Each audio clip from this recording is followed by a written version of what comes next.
All right, much to celebrate with Toya Jackson. We'll get to that, but of course the somber stuff too. Almost 3 years since Michael Jackson passed away, and Toya has written a heartfelt memoir to shed some light on what she thinks happened to her brother.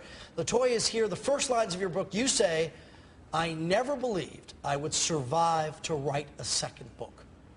What prompts you to say that? Well, because I went through such an abusive relationship with my marriage, with my husband manager. And I never thought that I would survive. I never thought that I would get out of this relationship alive because it was such an abusive relationship. The things that went on that the world had no clue that was going on. And he promised me if I tried to escape or get away or didn't do what he wanted or asked me to do, that he would kill me. And he was very adamant about it. I knew that that's exactly what he would do. So I figured if I can escape this and get away, then other people can do it too, because you're in a situation where you feel that you cannot get away from that. And I don't know what it is, but I think they get to your self-esteem, your self-worth, and you feel like you're meaningless. They control your entire being. I couldn't go any place. I couldn't visit people. I couldn't do anything. I couldn't talk on the phone. He controlled everything I did. But you guys, no one ever knew that, because during that time, I would be on television and smiling and everything was just fine. And the minute I got off, it's back into the room, close the door, back to the hotel. You detail a lot of that in the book. It's all in the book starting over. Right. Everything is right here. It's very interesting because a lot of women are in the same situation that I was in, and I was able to get out of that and start all over again because I felt that I would never be able to do that. And it's not entirely analogous, but other controversies surrounding you. What you say your brother was murdered, and a lot of, when you came out saying that, a lot of people thought, oh my gosh, you know, she's out of her mind. Why would she say that? Why would she say that? Yes, but then at the end of the day, you know, that's basically what took place and what happened. And I knew that because Michael told me that he would be, and that people were after him, which of course I explained to you guys once before. But that's just a small part of this book. This book is basically about abuse, and that's what I speak on. Women trying to go to shelters and getting help and moving out of that rim of feeling like you have to be in alignment with what this abusive person is doing with you. And were you able to accomplish that, to be honest, just by yourself, or did somebody or some event make you think, oh my gosh, I've got to change things? No, because I wasn't allowed to watch television. It was very difficult for me because I couldn't read books. I couldn't watch television. He would lock me in closets, and I would have to sit there. And even in the New York home, he would make me sit by the window but not look out the window, and I would sit there for hours. This is how much control and discipline they have over you. And you feel like, I have to do this. And this is what goes on in a lot of households today. Did I get help? Eventually, I kept praying to God, and I said, please, please, please, I need help. I need help. Can you please help me? And eventually, I finally got a Bible, which I wasn't allowed to get, and one of the workers snuck a Bible to me. And once I got that Bible, I would take a shower with that Bible in my hand. I would not let it go.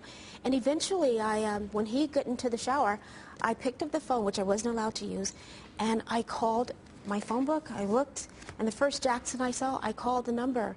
And my brother answered, and he says, oh my God, you're so lucky that you got me, because I never answer. And the minute he heard my voice, he put my mother and father on the phone. And my mother and father said, get over there, go to New York and get her right now. And that's what he did. He got on the plane and he came and got me. So you were in effect rescued. Yeah. And I was. He came with my cousin, and they looked at the elevators and made sure had one open. We jumped in the elevator, got right into the car, got right on the plane, and I went back home. And where's your first husband now? He's deceased.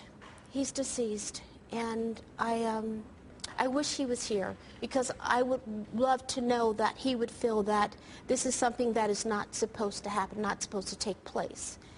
And what I did was, when this happened, I want to know, why are people so evil, so mean, so malicious, have to be so controlling?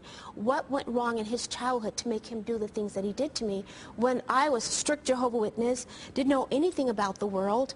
And he totally took advantage of that factor, that, gosh, she's so naive. She has no clue what's really going on here. So my point to you is that when someone does that to you, you want to know, what makes their mind tick that way? And that's when I became very analytical when I left him. And I wanted to know about his childhood, everything about him. And then I found out he was born in a brothel, his uncle told me, and he tap danced on top of the piano, and this is the life that he was used to. So that, again, not liking women and hating them and taking things out on them. This is what a lot of people do. I'm not saying that everybody's household is that way, but a lot of women that are being abused are going through things of this nature. I think you make so many valid points about it. You know, people want to talk to you about that.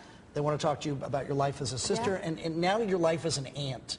We've seen Michael's kids more than we've ever seen them just the last year or so. What do you think about that? I think it's wonderful. I think it's great because Michael was such a big personality that he knew that wherever he went, there were cameras and crowds. So if he revealed his kid's face when they were with him, the world would know who they were. So he kept them sheltered where no one would know, but they would go out normally when they weren't with him. But now my mother decided to just unleash everything and say, you guys, you can have the freedom that you want. And they love it. And they're great kids, and they love it. That's nice to hear. LaToya's book is called Starting Over. It is in stores now. We do have a birthday cake for you, LaToya. They're pushing us along. Oh, here it comes. Yay! There you go. Oh, my gosh. How sweet, The first person who's been given a birthday cake here that's actually happy about it. Really? There you go. Oh, how sweet. Thank you so much. Thank you, Happy guys. birthday to Why, you. Thank you. That's so kind. There you go. How beautiful. Thank you. I'll make my wish. Here we go. There you go. We hope it comes true. Why, thank We do. you. Thank you very Good to much. see you, How LaToya. sweet. Be How well. sweet.